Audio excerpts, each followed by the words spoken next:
नमस्कार सर। नमस्कार सर। क्या नाम है सर आपका? गुलशन दास। कहाँ से आए हैं सर आप?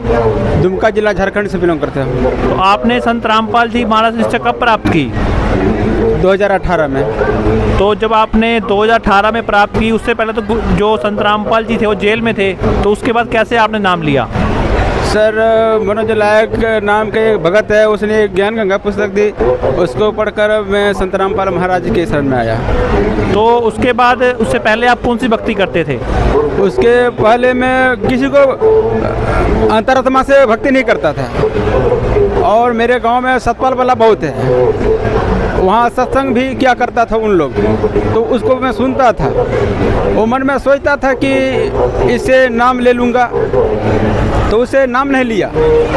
उसके बाद ये ज्ञान गंगा मिला, इससे मैं संत रामपाल महाराज के शरण में आए। तो जिस तरह आप बता रहे हो ज्ञान गंगा प्राप्त हुई आपको, वो कैसे मिली किताब, कैसे मिल सकती है अगर लोगों को चाहिए हो तो? टीवी के अंदर एक पीला पट्टी चलती है, उसमें नंबर रहता है, और नंबर से कांटेक्ट करके ज्ञान गंगा प्राप्त कर सकते हैं। जिस तरह आपने संत रामपाल जी महाराज से नाम लिया, उसके बाद क्या क्या लाभ हुए आपको? सर मुझे तो बहुतों अनेकों लाभ हुआ। पहले लाभ तो मेरा ये हुआ कि मेरी बेटी 10 किलोमीटर दूर स्टेशन है, और वहाँ किसी तरह से वो ट्रेन में चढ़ गई बस्ती से आके। तो हमको पता नहीं था कि वो गुम हो गई है, कहीं चली गई है। छोटी बेटी थी, 8 साल की, 10 साल की। तो शाम को जब एक दूसरे ने कॉल किया, बस्ती का वार्ड ने, कि आपका बेटी घर में है, तो हम बोले ये टीवी देखती है 10 दूसरे के घर में, वो तो होगी, हम धान को सफाई कर रहे थे। तो बोला कि वो नहीं है, वो अभी वो जमालपुर में है, वहाँ जाओ, और वहाँ से फ़ोन किया था हमको। तो हम नहीं बोले कि हम, मेरा बेटी वहाँ नहीं गई है, मेरे घर में होगा, दूसरे अड़ोसी पड़ोसी के घर में होगा। तो बोला नहीं, बोले पूछ देखो खोज के। हम तो खोज के देखे तो वो नहीं मिली। नहीं मिलने के बाद तब हम उनसे बोले कि नहीं है, तो बोला जाओ जमालपुर जाओ, वहाँ आपका बेटी रेलवे स्टेशन के पुलिस में रखा हुआ है, थाना में रखा हुआ है। तो तुरंत कपड़ा चेंज किए और तुरंत ट्रेन में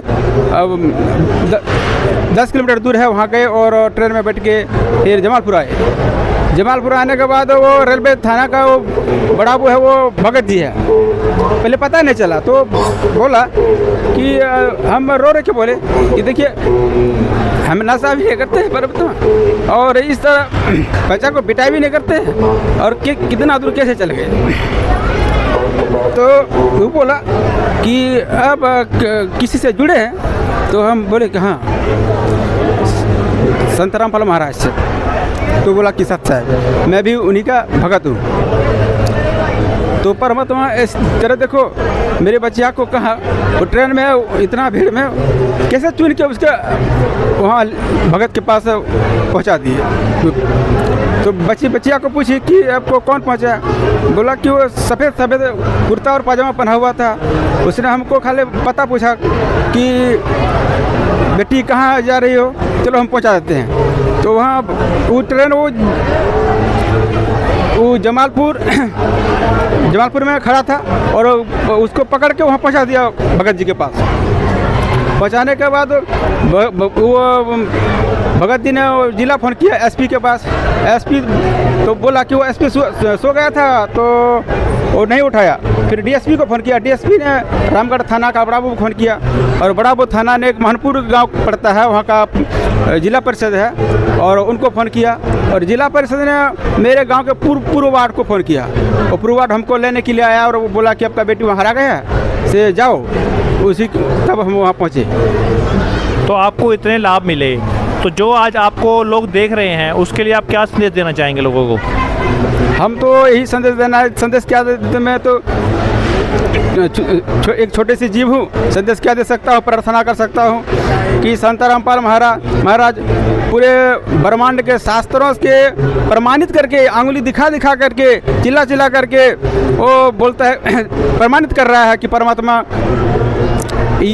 शास्त्र में लिखा हुआ है, उसके आधार पर चलो, उसके आधार पर मानो जो पहले से जैसे गुरु नानक साहब जी का मुक्ति हुआ, गरीब साहब ने जो लिखी है पुस्तक उसको पढ़ो, चारों वेद में जो लिखा है उसको पढ़ो, और सब शास्त्रों को मिला के जिसमें निचोड़ करके जो परमात्मा बताए गए हैं उसके आधार पर चलो। और देखो तो राम और कृष्ण भगवान तो वो बोलता है कि राम कृष्ण भगवान हम लोग मानते हैं, जगत के लोग बोलते हैं मेरा भगवान बड़ा है। तो देखिए राम तो खैनी बीड़ी खा के नहीं दिखाया, मांस भी खा के नहीं दिखाया, दारू भी पी के नहीं दिखाया, और जगत के लोग सब कुछ करके वो बीड़ी भी खाते हैं, मांस भी खाते हैं और बोलते हैं कि राम को मानते हैं। राम तो कुछ छुआ भी नहीं था, तो राम को आप कैसे मानते? राम को भी आप नहीं मानते हैं। हरे दंत कथा सुना रहे हैं, दूसरे के सुनाई बात को जनता के सामने बरगला कर जनता को बिगाड़ रहे हैं, सुधारने का काम नहीं कर रहे हैं। ठीक है सर, बहुत बहुत धन्यवाद आपका। सच से